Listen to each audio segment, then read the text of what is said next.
Good evening, everyone. So, I am so blessed to be standing here in front of you. To those of you who don't know me, I am Cheska Bugsangit, 18 years old, first year psychology student in Ateneo de Manila University, the eldest and only daughter of Thea and Marvin Bugsangit, the one and only ate of Maverick and Matthew. And as for my wider and IDM leader, I am under Pastora Lani.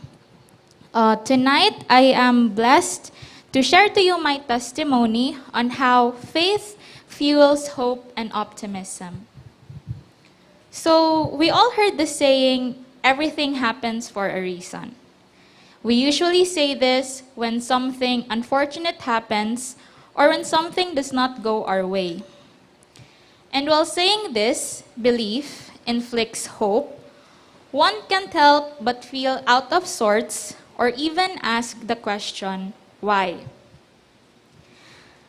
Last February 6, 2022, around 9 p.m., my mom, youngest brother Matthew, mommy and I encountered a vehicular accident in Salay while we were going home from Sugbongkugon. It seemed to me like an ordinary night because we have passed by this road hundreds of times.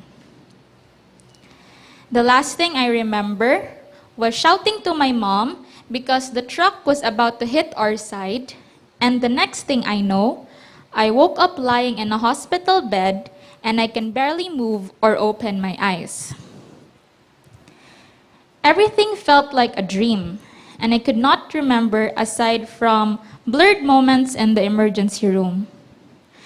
You know how the movies portrayed it as slow motion, flashing lights, and eerie silence? That's what I felt. Waking up, I was still in a state of confusion and disbelief. I asked, is this really happening or gadamgo pa ko? I even pinched myself to really see if it was real. However, I was blessed enough to be surrounded by so many people who cared and expressed their prayers to me. Their visits and messages comforted me and encouraged me to have this sense of gratitude. Not a day in the hospital wherein I felt sorrowful, regretful, or even angry. I was even touched by how my parents cared for me. The strength of my mom influenced me to remain strong, and the gentleness of my dad is where I drew comfort. I was humbled by the kindness and concern from my friends, relatives, spiritual family, and even strangers. One instance I would never forget was after my 8-hour surgery. I was in the recovery room feeling parched. My voice was strained after being intubated, and my eyes would not open. The nurses and other attending officials were not near me, hence they could not hear my concern.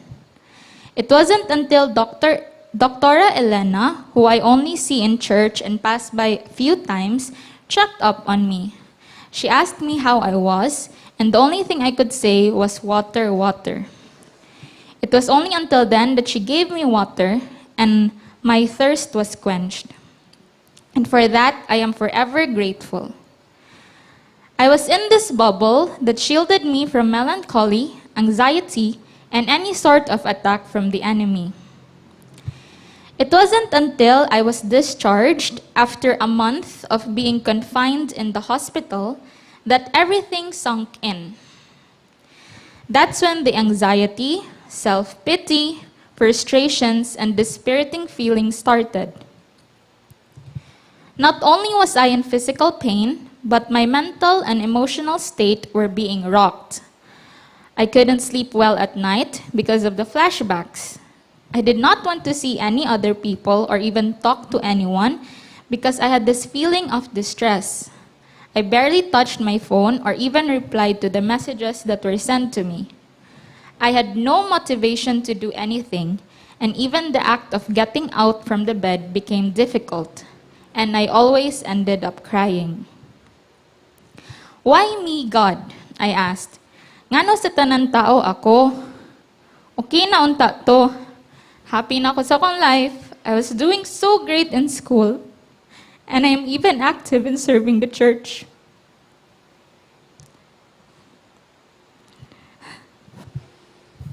My life was already at a steady pace. There were opportunities waiting for me and plans yet to do. Why, God, why? If you know me, I am a busy bee. I always have something to do, whether it's chores, academic responsibilities, extracurricular works, hobbies, or other concerns. I like to plan and organize everything up to the tiniest detail. So when I felt that everything was disrupted, the burning hope and passion and optimism in my heart started to fade. I was angry and depressed. I was angry not at God, but at myself. Angry because I couldn't understand why I felt this way when I should be grateful to God for a second chance at life. Depressed because of the physical deformation and loss of countless opportunities like financial grants and loss of time. As the days went by, the heaviness in my heart grew more and more. Dealing with trauma and undergoing the stages of grief is not easy. What's even worse was the fact that I felt hopeless. I prayed and mourned to God. I begged Him to make me understand why and what's the purpose behind this. Suffering isn't new in my dictionary. That's why I was so ardent to find the reason behind all this pain. John 9, verses 1 to 34, talks about Jesus healing a man born blind. In John 9, verse 3, Jesus answered them, It was not because of his sins or his parents' sins. This happened so the power of God could be seen in him. This was the very first verse that I stumbled upon.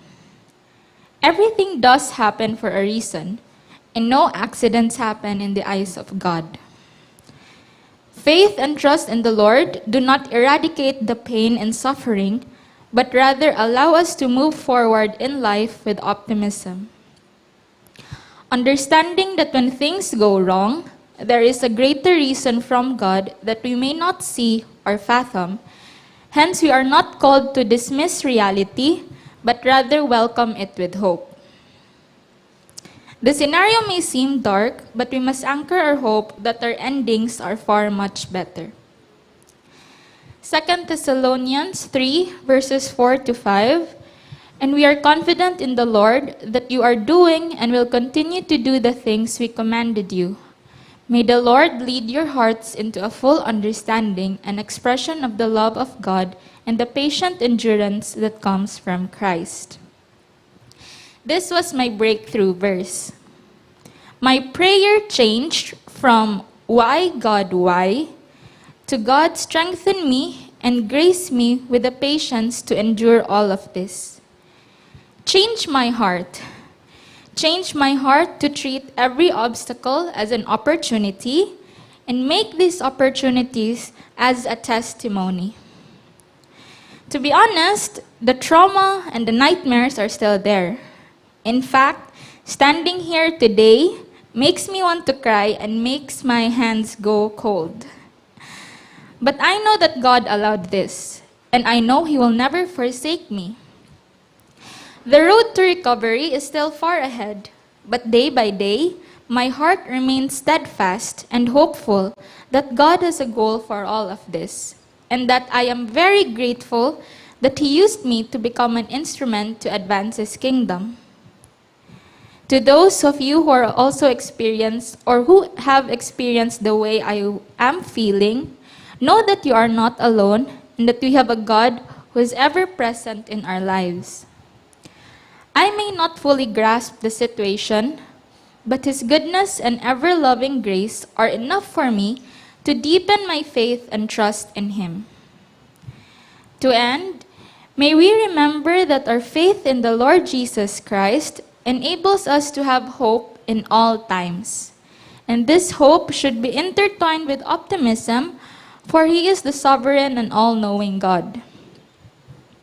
Even when things are not understandable by our own understanding, we cling on because of what He promised us in Jeremiah 29:11-14.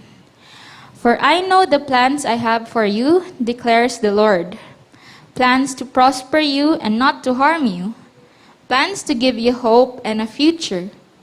Then you will call on me and come and pray to me, and I will listen to you. You will seek me and find me, and when you seek me with all your heart, I will be found by you, declares the Lord.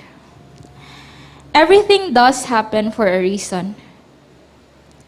And I hope and pray that our faith will continue to fuel us with hope and trust in our God, especially during our darkest times. Once again, I am Cheska Bugsangit, grateful and hopeful for the remaining days the Lord has set up for me. Thank you very much.